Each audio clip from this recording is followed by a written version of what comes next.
Iya kawan, apa kabar Anda?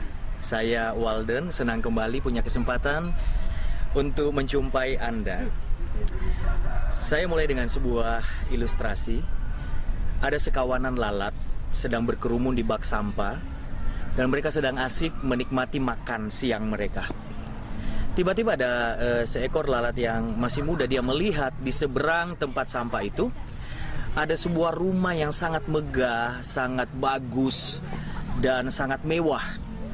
Lalu kemudian lalat muda ini dia berpikir, selama ini aku makan di sampah ini, kira-kira makanan yang ada di dalam rumah mewah itu seperti apa ya rasanya? Lalu tiba-tiba dia memisahkan dirinya dari kerumunan teman-temannya sesama lalat. Dan kebetulan rumah itu pintu ruang tamunya sedang terbuka. Dia terbang, dia masuk, dia langsung ke ruang makan. Oh, di sana dia melihat makanan yang sangat lezat, sangat enak, sop, daging dan lain sebagainya. Tidak seperti yang selama ini dia makan di bak sampah itu.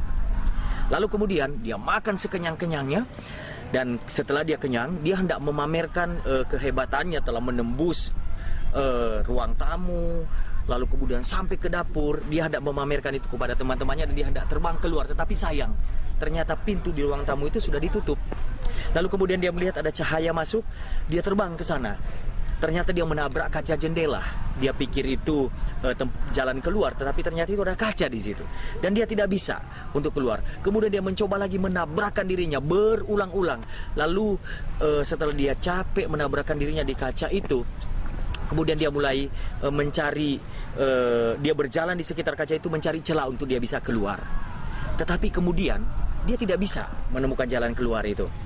Apa yang dia lakukan itu diamati oleh segerombolan semut merah yang ada di dalam rumah itu.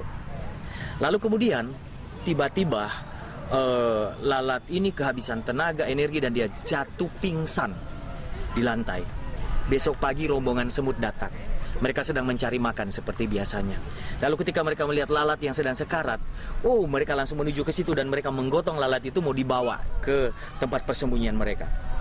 Lalu kemudian ada seekor semut yang sudah senior, dia berkata kepada semut muda di antara kawanannya, dia berkata begini, sejak kemarin saya melihat lalat ini masuk, dia makan di ruang makan, lalu kemudian dia hendak keluar, dia menabrakkan dirinya berulang-ulang ke kaca ini.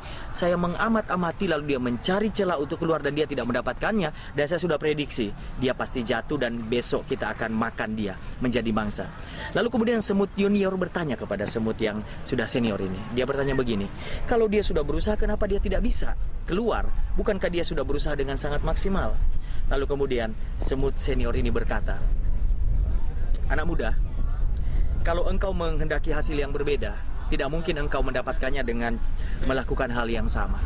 Kalau lalat itu ingin keluar, lalu kemudian hal pertama yang dia lakukan gagal, membenturkan badannya ke kaca itu gagal, lalu dia ulangi-ulangi, maka hasilnya akan sama. Saya belajar satu hal dari ilustrasi ini kawan, bahwa untuk mendapatkan hasil yang berbeda kita harus melakukan hal yang berbeda. Di dalam pekerjaanmu, engkau ingin hasil yang berbeda, di dalam pelayananmu, di dalam apa saja. Kalau engkau menghendaki hasil yang berbeda, jangan melakukan hal yang sama, monoton, lalu engkau mengharapkan hasil yang berbeda. Lakukan hal yang berbeda, itu namanya terobosan. Misalnya satu hal yang saya akan sampaikan berkenaan dengan firman Tuhan, yang mungkin selama ini kita tidak lakukan. Kita melakukan hal yang berbeda, yaitu melibatkan Tuhan di dalam pekerjaan kita. Melibatkan Tuhan di dalam perencanaan kita. Berdoa sebelum tender, berdoa sebelum bekerja, berdoa sebelum buka pabrik dan lain sebagainya. Mengadakan persekutuan doa di perusahaan kita dan lain sebagainya. Itu hal-hal yang berbeda yang belum pernah kita lakukan.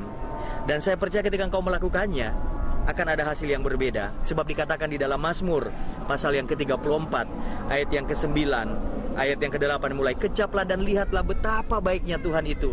Berbahagialah orang yang berlindung kepadanya. Takutlah akan Tuhan hai orang-orangnya yang kudus, sebab tidak berkekurangan orang-orang yang takut akan Dia. Singa-singa muda merana kelaparan, tetapi orang-orang yang mencari Tuhan tidak berkekurangan sesuatu pun yang baik. Kita bisa melakukannya. Pertama, mungkin kita berlindung kepada Tuhan, mohon perlindungan Tuhan, datang Tuhan, tanpa Engkau aku tidak bisa. Lalu kemudian kita mulai hidup takut akan Tuhan. Lalu kemudian kita mulai memperhatikan ibadah kita. Itu hal berbeda yang mungkin selama ini kita tidak lakukan. sehingga hasilnya selama ini ya seperti itu. Coba ini, dekatkan diri kepada Tuhan, coba cari Tuhan, coba andalkan Tuhan. Itu hal berbeda dan saya percaya hasilnya pasti akan berbeda. Kawan, selamat mencoba. Bersama dengan Tuhan engkau tidak mungkin gagal. Bersama dengan Tuhan kita pasti berhasil. Saya Walden, sampai jumpa. God bless you.